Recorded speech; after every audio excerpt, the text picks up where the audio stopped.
India के बिहार राज्य के उपजाऊ मैदानों में बसा हुआ है वैशाली, एक ऐसा शहर जो इतिहास और आध्यात्मिकता में डूबा हुआ है। आज वैशाली भारत के समृद्ध अतीत का प्रमाण है, एक ऐसी जगह जहां प्राचीन खंडहर गणराज्यों और धर्मों की कहानियां बयां करते हैं। इसका नाम ही भव्यता की भावना पैदा करता है, एक ऐसे समय की याद दिलाता है जब वैशाली लोकतंत्र और ज्ञान की किरण के रूप में खड़ी थी।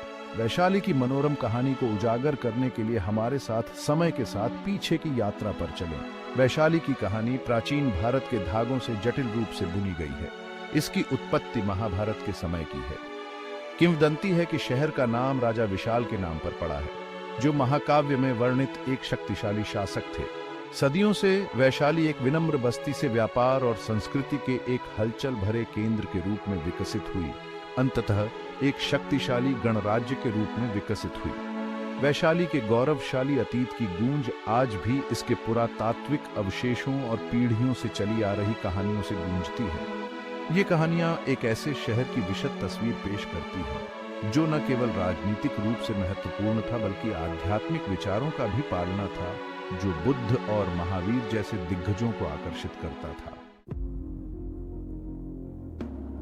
वैशाली का उत्थान 6ठी शताब्दी ईसा पूर्व में शुरू हुआ। यह अवधि प्राचीन भारत में महत्वपूर्ण राजनीतिक और सामाजिक उथल-पुथल से चिह्नित थी। इस समय के दौरान भारतीय उपमहाद्वीप में कई छोटे गणराज्यों का उदय हुआ, जिन्हें गण या संघ के रूप में जाना जाता था। ये गणराज्य अपने राजशाही समकक्षों के विपरीत अपनी अनूठी शासन व्यवस्था की विशेषता रखते थे, जहां सत्ता एक शासक के हाथों में नहीं, बल्कि निर्वाचित प्रतिनिधियों के समूह के बीच वितरित की जाती थी।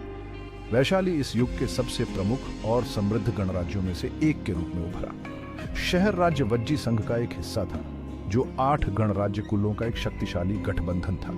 लिच्छवी, जो अपने लोकतांत्रिक आदर्शों और सैन्य कौशल के लिए जाने जाते हैं, का वैशाली गणराज्य के भीतर महत्वपूर्ण प्रभाव था। लिच्छवियों ने वैशाली के राजनीतिक परिदृश्य को आकार देने में महत्वपूर्ण भूमिका निभाई। उन्होंने शासन की एक ऐसी प्रणाली स्थापित की जहां निर्वाचित प्रतिनिधियों की एक सभा, जिसे गण परिषद के रूप में जाना जाता है, के पास सर्वोच्च अधिकार था। ये सभा कानून बनाने, न्याय का संचालन करने और राज्य के मामलों के संचालन के लिए जिम्मेदार थी। वैशाली का महत्व इसकी राजनीतिक उपलब्धियों से कहीं आगे जाता है। यह शहर दुनिया के 2 सबसे प्राचीन धर्मों, बौद्ध धर्म और जैन धर्म के इतिहास में एक सम्मानित स्थान रखता है। वैशाली के इन धर्मों को अपनाने ने शहर को आध्यात्मिक शिक्षा और दार्शनिक प्रवचन के एक जीवंत केंद्र में बदल दिया। बौद्ध धर्म के संस्थापक गौतम बुद्ध ने अपने जीवन काल में कई मौकों पर वैशाली का दौरा किया। वैशाली में ही बुद्ध ने अपने कुछ सबसे महत्वपूर्ण उपदेश दिए, जिनमें महापरिनिब्बाण सूत्र भी शामिल है, जो उनकी मृत्यु से पहले उनकी अंतिम शिक्षाओं का विवरण देता है। बुद्ध ने वैशाली में महिलाओं के लिए एक मठवासी व्यवस्था भी स्थापित की, जो उस समय के प्रचलित सामाजिक मानदंडों को चुनौती देने वाला एक क्रांतिकारी कार्य था। जैन धर्म के 24वें और अंतिम तीर्थंकर महावीर का भी वैशाली से गहरा नाता था। वैशाली के पास एक गांव में एक शाही परिवार में जन्मे महावीर ने अपने जीवन का एक बड़ा हिस्सा शहर और उसके आसपास अहिंसा, आत्म अनुशासन और आध्यात्मिक मुक्ति की खोज के अपने संदेश का प्रचार करते हुए बिताया। खंड 4, लिच्छवी विरासत, शासन और समाज। लोकतांत्रिक सिद्धांतों के प्रति अपनी गहरी प्रतिबद्धता के साथ लिच्छवियों ने वैशाली को एक आदर्श गणराज्य के रूप में स्थापित करने में महत्वपूर्ण भूमिका निभाई। निर्वाचित प्रतिनिधियों और सामूहिक निर्णय लेने की विशेषता वाली उनकी शासन प्रणाली अपने समय के लिए उल्लेखनीय रूप से उन्नत थी। लिच्छवी शासन में आम सहमति बनाने और जनता की भागीदारी पर अपने जोर के लिए जाने जाते थे। उनका केंद्रीय शासी निकाय गण परिषद खुली बहस और चर्चा के लिए एक मंच के रूप में कार्य करता था। वैशाली के भीतर विभिन्न कुलों और समुदायों के प्रतिनिधि इस सभा में एकत्रित होते थे, जनता के महत्व के मामलों पर विचार विमर्श करते थे और संवाद और सर्वसम्मति की प्रक्रिया के माध्यम से निर्णयों पर पहुंचते थे। लिच्छवी अपने नागरिकों के कल्याण को भी प्राथमिकता देते थे। उन्होंने सार्वजनिक कार्यों की परियोजनाओं में निवेश किया, सिंचाई, नहरों, सड़कों और अन्य बुनियादी ढांचे का निर्माण किया, जो लोगों की समृद्धि और भलाई में योगदान करते थे।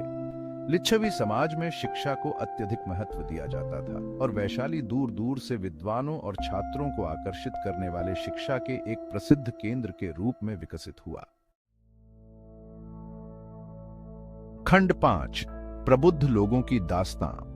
वैशाली में बुद्ध और महावीर। बुद्ध और महावीर के साथ वैशाली का जुड़ाव शहर की आध्यात्मिक विरासत का एक अभिन्न अंग है। कई कहानियां और किंवदंतियां वैशाली में प्रबुद्ध लोगों के समय के बारे में बताती हैं, जो उनकी शिक्षाओं और शहर के निवासियों पर उनके प्रभाव पर प्रकाश डालती है। एक मार्मिक कहानी वैशाली की एक प्रसिद्ध गणिका आम्रपाली की है, जिसने बुद्ध की शिक्षाओं को सुनकर विलासिता के जीवन को त्याग दिया और एक धर्मनिष्ठ अनुयायी बन गई। आम्रपाली का धर्मांतरण और बाद में बौद्ध संघ या समुदाय को अपने शानदार आम के बाग का दान बुद्ध के संदेश की परिवर्तनकारी शक्ति का प्रमाण है। एक अन्य कथा में द्वितीय बौद्ध संगीति का वर्णन है, जो बौद्ध इतिहास की एक महत्वपूर्ण घटना थी, जो बुद्ध की मृत्यु के लगभग 1 सदी बाद वैशाली में आयोजित की गई थी। इस परिषद को संघ के भीतर उत्पन्न हुए मतभेदों को दूर करने के लिए बुलाया गया था, जो विवादों को सुलझाने और बौद्ध शिक्षाओं की अखंडता को बनाए रखने के लिए एक केंद्र के रूप में वैशाली की भूमिका पर प्रकाश डालता है। खंड 6 एक गणराज्य का पतन। वैशाली के पतन के प्रमुख कारक। अपने गौरवशाली अतीत के बावजूद वैशाली सभी महान सभ्यताओं की तरह अंततः अपने पतन से मिली। कारकों के एक संगम ने एक समय के शक्तिशाली गणराज्य के पतन में योगदान दिया, जो भारतीय इतिहास में एक युग के अंत का प्रतीक है। एक महत्वपूर्ण कारक मगध साम्राज्य की बढ़ती शक्ति थी, जो पूर्वी भारत का एक शक्तिशाली राज्य था। बिंबिसार और उसके पुत्र अजातशत्रु जैसे महत्वाकांक्षी शासकों के नेतृत्व में मगध ने अपने क्षेत्र और प्रभाव का विस्तार करते हुए विजयों की एक श्रृंखला शुरू की।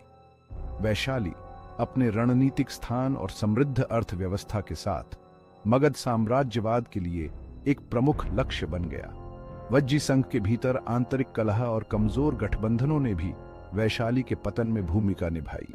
वज्जी कुलों के बीच एकता के एक बार मजबूत बंधन टूटने लगे, जिससे बाहरी खतरों के खिलाफ एकजुट मोर्चा पेश करना मुश्किल हो गया। मगध शासक अजातशत्रु ने इन विभाजनों का फायदा उठाया। वज्जी संघ को अंदर से कमजोर करने के लिए चालाक रणनीतियों और सैन्य शक्ति का इस्तेमाल किया। वैशाली को अंतिम झटका अजातशत्रु की सेनाओं द्वारा लंबी घेराबंदी के रूप में मिला। वैशाली के लोगों के वीरतापूर्ण प्रतिरोध के बावजूद शहर अंततः मगध सेना के हाथों गिर गया, जिससे वैशाली गणराज्य का अंत हो गया और यह विशाल मगध साम्राज्य में समा गया। वैशाली का पतन शक्ति की चक्रीय प्रकृति और सबसे स्थायी सभ्यताओं की भी क्षणभंगुरता की मार्मिक याद दिलाता है।